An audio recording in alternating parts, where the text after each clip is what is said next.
Welcome to News in Brief from Marjayat Global Network.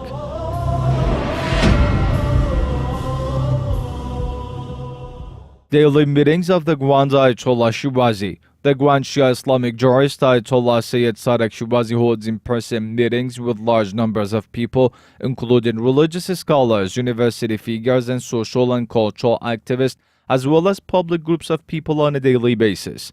In these meetings, the attendees report on their activities, explain their views, and listen to the guidelines and advices of the Grand Jurist. A delegation from the office of the Grand Ayatollah Shirazi in Holy Karbala met with the directing board of Imam Husayn Shrine in the city.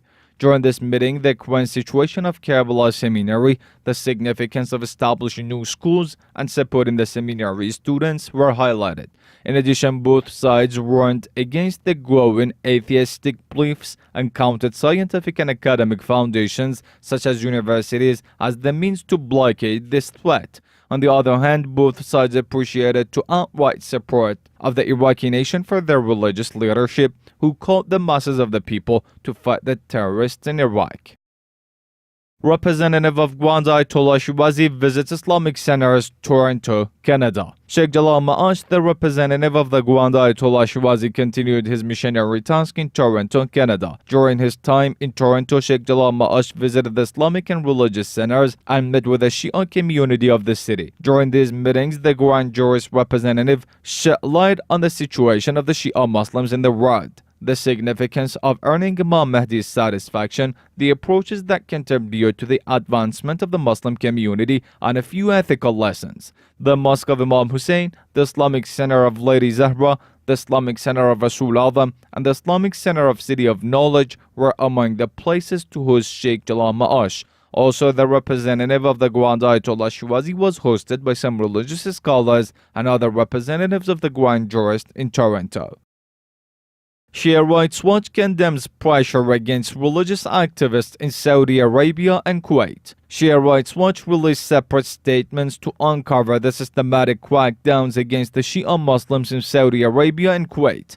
These statements reveal that 14 Shias have been sentenced to death by Saudi courts for their participation in the 2011 and 2012 Qatif protest. These courts have also charged 24 other Shias with similar crimes. According to reports, Saudi Arabia has the highest rate of execution in the world. Besides execution, arbitrary arrest, torture, home raids, violation to the right to education, assembly, protest, religion, and speech is at its highest in this country. Most violations are carried against Shia Muslims minority. In another statement, Shia Rights Watch pointed to the deportation of Sheikh Abdul Hassan al-Assadi by the Kuwaiti authorities and called it a flagrant violation of freedom of expression. Sheikh Abdul Hassan al-Assadi is a religious activist based in Denmark who entered to participate in Shia religious ceremonies in Kuwait, but he was deported after hostile reports by one of the members of the Kuwaiti parliament who is famous for his anti-Shia stances. Shia Rights Watch condemned this unjust act and demands the Kuwaiti government to stop the people who intend to trample public and individual freedoms in this country. Nonviolence Incorporation condemns terror attacks in Somalia. Nonviolence Incorporation, Free Muslim organization, released a statement to condemn the terror attacks by the self-proclaimed Islamic group of Harakat al-Shabab against the defenseless people of Somalia.